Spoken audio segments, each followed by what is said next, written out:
I was still balancing the matter in my mind when a hansom cab drove up to Bryony Lodge, and a gentleman sprang out. He was a remarkably handsome man, dark, aquiline, and moustached, evidently the man of whom I had heard. He appeared to be in a great hurry, shouted to the cabman to wait, and brushed past the maid who opened the door with the air of a man who was thoroughly at home. He was in the house about half an hour, and I could catch glimpses of him in the windows of the sitting-room, pacing up and down, talking excitedly, and waving his arms. Of her I could see nothing. Presently he emerged, looking even more flurried than before. As he stepped up to the cab, he pulled a gold watch from his pocket and looked at it earnestly. "Drive like the devil," he shouted. "First to Gross and Hankey's in Regent Street, and then to the Church of St. Monica in the Edgware Road. Half a guinea if you do it in 20 minutes. Away they went, and I was just wondering whether I should not do well to follow them, when up the lane came a neat little landau, the coachman with his coat only half buttoned and his tie under his ear, while all the tags of his harness were sticking out of the buckles. It hadn't pulled up before she shot out of the hall door and into it. I only caught a glimpse of her at the moment, but she was a lovely woman, with a face that a man might die for. "The Church of St. Monica, John," she cried, "and half a sovereign if you reach it in 20 minutes. Well, this was quite too good to lose, Watson. I was just balancing whether I should run for it or whether I should perch behind her landau when a cab came through the street. The driver looked twice at such a shabby fare, but I jumped in before he could object. "The Church of St. Monica," said I, "and half a sovereign if you reach it in 20 minutes. It was 25 minutes to 12, and of course it was clear enough what was in the wind. My cabby drove fast. I don't think I ever drove faster, but the others were there before us. The cab and the landau with their steaming horses were in front of the door when I arrived. I paid the man and hurried into the church.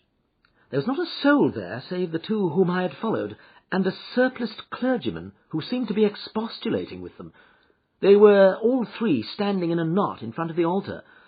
I lounged up the side aisle like any other idler who has dropped into a church. Suddenly, to my surprise, the three at the altar faced round to me, and Godfrey Norton came running as hard as he could towards me. "Thank God!" he cried. "You'll do! Come! Come!" "What then?" I asked.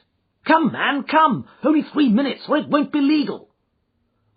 I was half dragged up to the altar. Before I knew where I was, I found myself mumbling responses which were whispered in my ear, and vouching for things of which I knew nothing, and generally assisting in the secure tying up of Irene Adler, spinster, to Godfrey Norton, bachelor. It was all done in an instant, and there was the gentleman thanking me on the one side and the lady on the other, while the clergyman beamed on me in front. It was the most preposterous position in which I have ever found myself in my life, and it was the thought of it that started me laughing just now. It seems that there had been some informality about their licence, that the clergyman absolutely refused to marry them without a witness of some sort, and that my lucky appearance saved the bridegroom from having to sally out into the streets in search of a best man. The bride gave me a sovereign, and I mean to wear it on my watch chain in memory of the occasion. "This is a very unexpected turn of affairs," said I. "And what then?" "Well, I found my plans very seriously menaced. It looked as if the pair might take an immediate departure, and so necessitate very prompt and energetic measures on my part. At the church door, however, they separated, he driving back to the temple, and she to her own house. "I shall drive out in the park at 5 as usual," she said as she left him. I heard no more. They drove away in different directions, and I went off to make my own arrangements. "Which are?" "Some cold beef and a glass of beer," he answered, ringing a bell. "I have been too busy to think of food, and I am likely to be busier still this evening. By the way, Doctor, I shall want your cooperation." "I shall be delighted." "You don't mind breaking the law?" "Not in the least." "Nor running a chance of arrest?" "Not in a good cause." "Oh, the cause is excellent." "Then I am your man." I was sure that I might rely on you. "But what is it you wish?" "When Mrs. Turner has brought in the tray, I will make it clear to you." "Now," he said, as he turned hungrily on the simple fare that our landlady had provided, "I must discuss it while I eat, for I have not much time. It is nearly 5 now. In 2 hours we must be on the scene of action. Miss Irene, or Madam, rather, returns from her drive at 7. We must be at Bryony Lodge to meet her." "And what then?" "You must leave that to me. I've already arranged what is to occur. There is only one point on which I must insist. You must not interfere, come what may. You understand? I am to be neutral? Oh, to do nothing whatever. There will probably be some small unpleasantness. Do not join in it. It will end in my being conveyed into the house. 4 or 5 minutes afterwards, the sitting-room window will open. You are to station yourself close to that open window. Yes.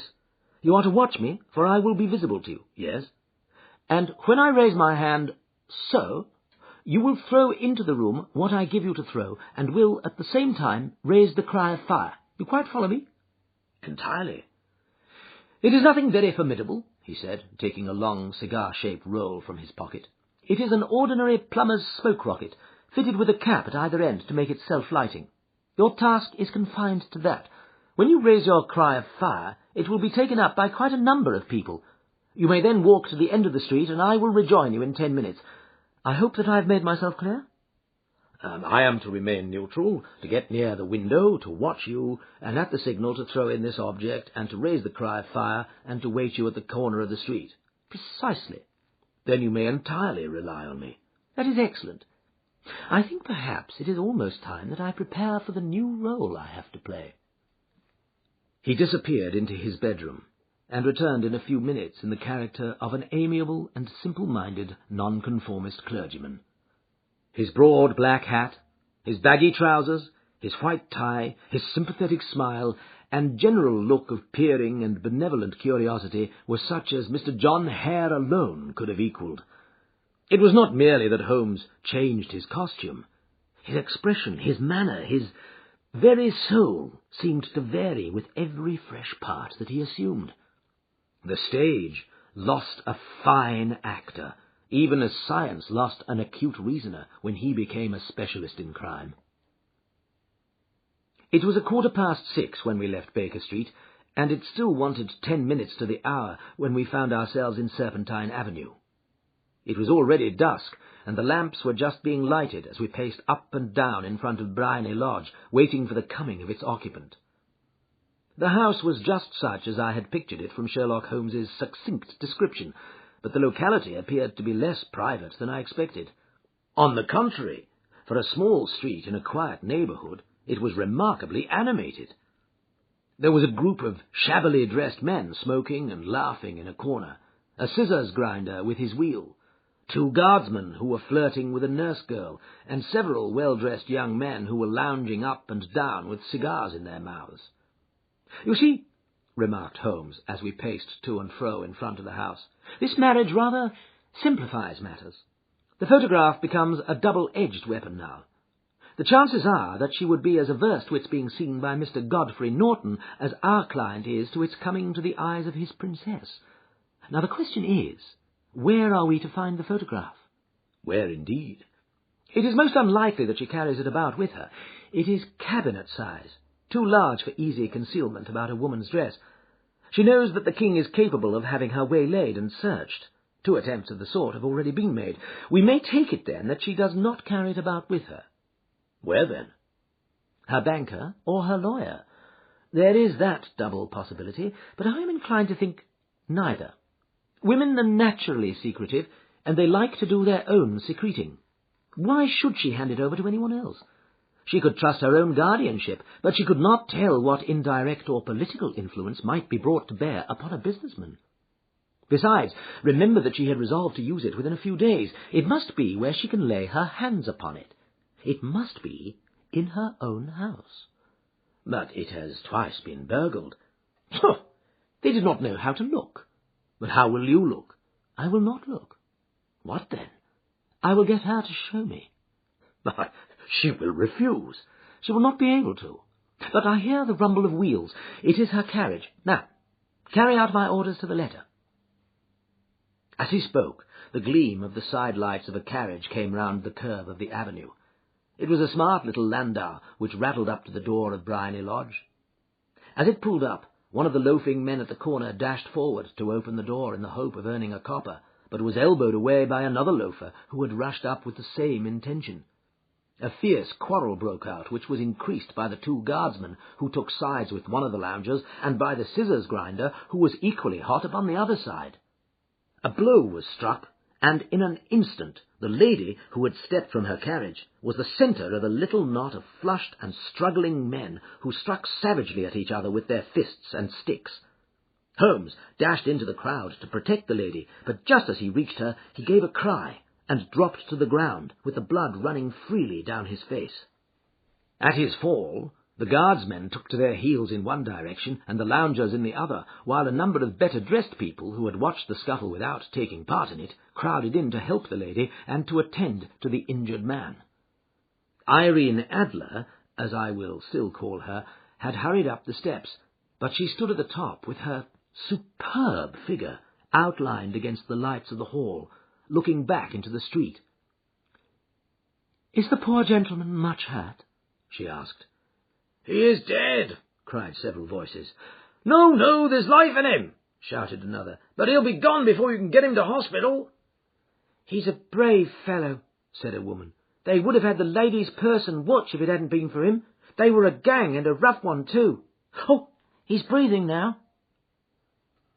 "He can't lie in the street. May we bring him in, ma'am?" "Surely. Bring him into the sitting room. There is a comfortable sofa. This way, please." Slowly and solemnly he was borne into Briony Lodge, and laid out in the principal room, while I still observed the proceedings from my post by the window.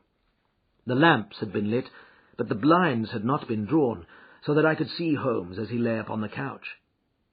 I do not know whether he was seized with compunction at that moment for the part he was playing, but I know that I never felt more heartily ashamed of myself in my life than when I saw the beautiful creature against whom I was conspiring, or the grace and kindliness with which she waited upon the injured man.